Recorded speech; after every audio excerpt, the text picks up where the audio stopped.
Bienvenidos, my fans of all things frightastic. This is Jaime En Fuego. You are on Enfuegotainment, where I cover the hottest entertainment with an edge, and I'm still in the midst of my October Spooktacular! That's right, and what that entails is my complete coverage of Tales from the Crypt. That's right, the entire series, no less. And this series had 93 episodes in it, which, if you think 3 episodes a day through the entire month of October, yeah, it kind of adds up perfectly mathematically. And so I thought, what better way to celebrate the month of Halloween than by doing this for one of my absolute favorite shows of all time, the HBO juggernaut that lasted 7 seasons. And I am pretty much smack dab right in the middle at this point for the 14th segment.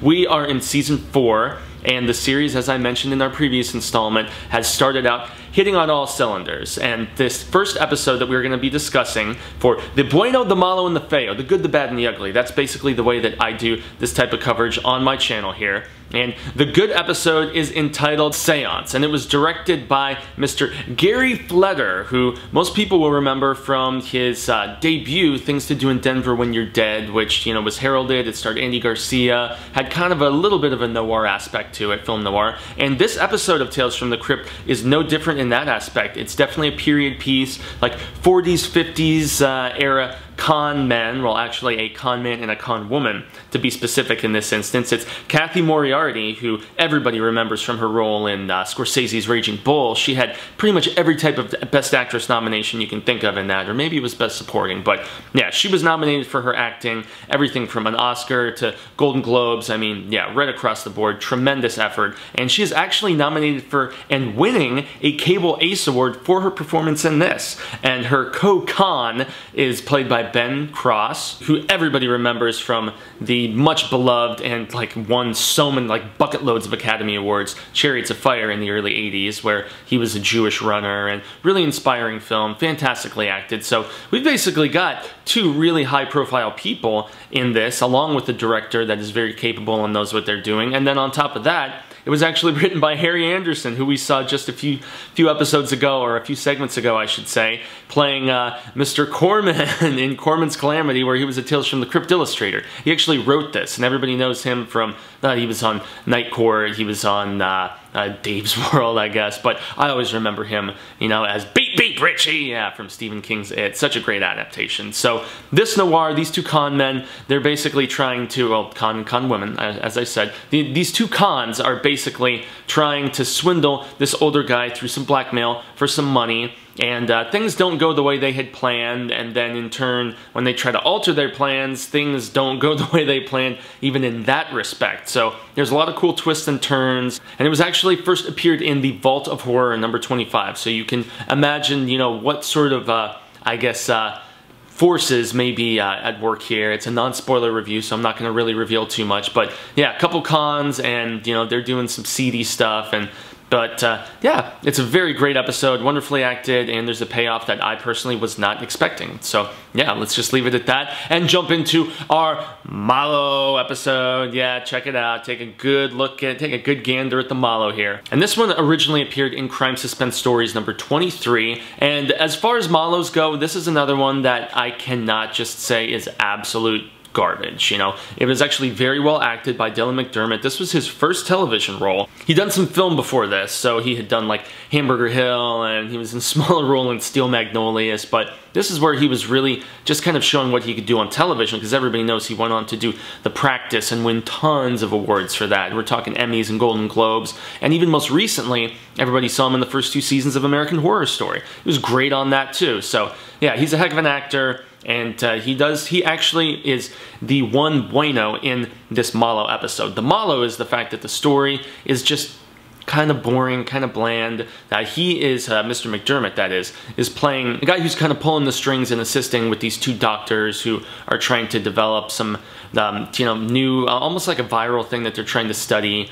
And we can't really divulge what happens, but there's a medical mishap that transpires, and McDermott's got this history with one of the doctors, played by Sofia Braga, and she was most notably seen in The Kiss of the Spider-Woman. That's the one that really put her on the map, which also had like William Hurt and Raul Julia, lots of great talent. So she does a good job as well, but it's the story that really brings this one down to the MALO territory. It's not that good. The directing's not bad though. It's actually done by a Brooklyn guy named Robert Longo, who was most noted for, he's being like a painter and a sculptor and doing a series of stuff in the 80s that everybody was really impressed by, a series of paintings. And he kind of decided to segue into music videos and filmmaking eventually. So he did like music videos for REM and for New Order and even Megadeth, which is kind of crazy. And then after directing this episode of Tales from the Crypt, he actually did the cyberpunk flick with Dolph Lundgren and Mr. Neo, that's right. Yeah, Keanu Reeves. Yeah, Keanu! Yeah, but which is actually a pretty damn good movie. Not amazing, but Dina Meyer's also in that.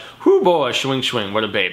So, yeah, but at the end of the day, it's really the story and the twists that make this one really just boring, not that exciting. And so, but yeah, not a bad episode, and in this instance, I will say it's worth watching. I cannot completely condemn it. Not the most highly recommended episode. It was called This'll Kill Ya, and yeah, kind of forgettable, at least in the grand scheme, but not an absolutely awful Tales from the Crypt episode. So now it's time to segue into the ugly, the feo, man, and at least that's what I call it here on Enfuegotainment. And this is one that was actually neck and neck with Seance to be the Bueno episode. I wasn't sure which was going to be which. This one appealed to me for the sheer fact that it's another episode about rock, metal type guys, in the late 80s, early 90s. And it actually had some serious star power behind it. It's called On a Dead Man's Chest, and it was directed by Mr. William Friedkin. Yeah, that's right, the guy who won Best Director for The French Connection. He most notably did The Exorcist and was again nominated for Best Director for that. And yeah, a film of his that I think often goes under the radar is one that he did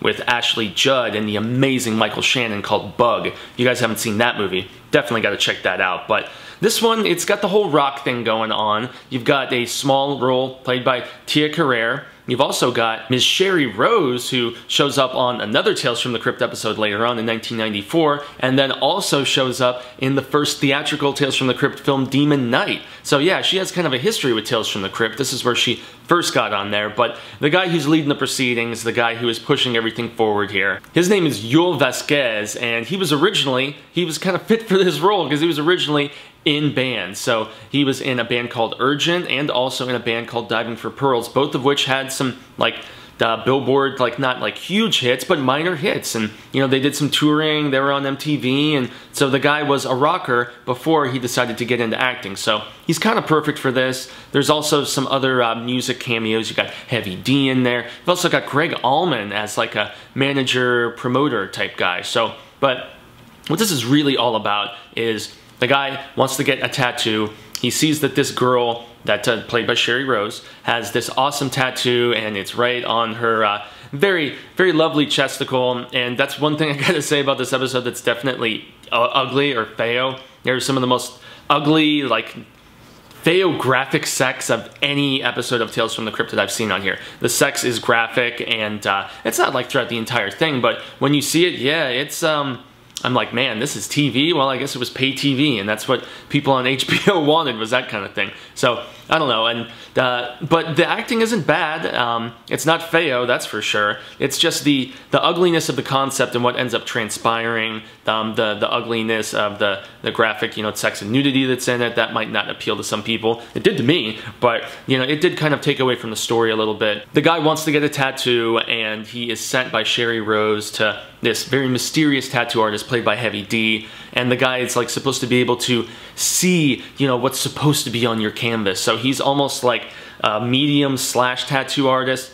I don't know. It's kind of a feo concept in that aspect, but when the payoff does come and some negative things start to go down, inter-band conflict, there's some Yoko allegations going on at one point, and so, I mean, these are tropes, these are cliches that we've seen in different stories about bands and in different Tales from the Crypt episodes, but, it's not that ugly. It's really ugly in the climax and in some of the other things I mentioned, like the boobery and the sexo and whatnot. So, but yeah, it's an episode about rock, and it almost became the Bueno today. So, There you have it, amigos. This was the 14th installment, so almost halfway there here for our 31 Days of Tales from the Crypt. And I've been Jaime En Fuego. I cannot recommend this show enough. Check it out on either Amazon or iTunes, or just seek out some of those DVDs floating around in your used entertainment stores like Azia Records here in Phoenix, where I'm based. But I've been Jaime En Fuego. You can find me on all social media sectors, just at Jaime En Fuego, just as you're seeing it spelled below there. And also make sure to check out thehorrorshowchannel.com, what you're seeing below right now as well. That's where I do all my spooktacular coverage when I'm not here on Enfuegotainment. So I look forward to mañana when we get to discuss Tales from the Crypt just a little bit more, and I look forward to seeing all of you then, Cinemigos. Adios.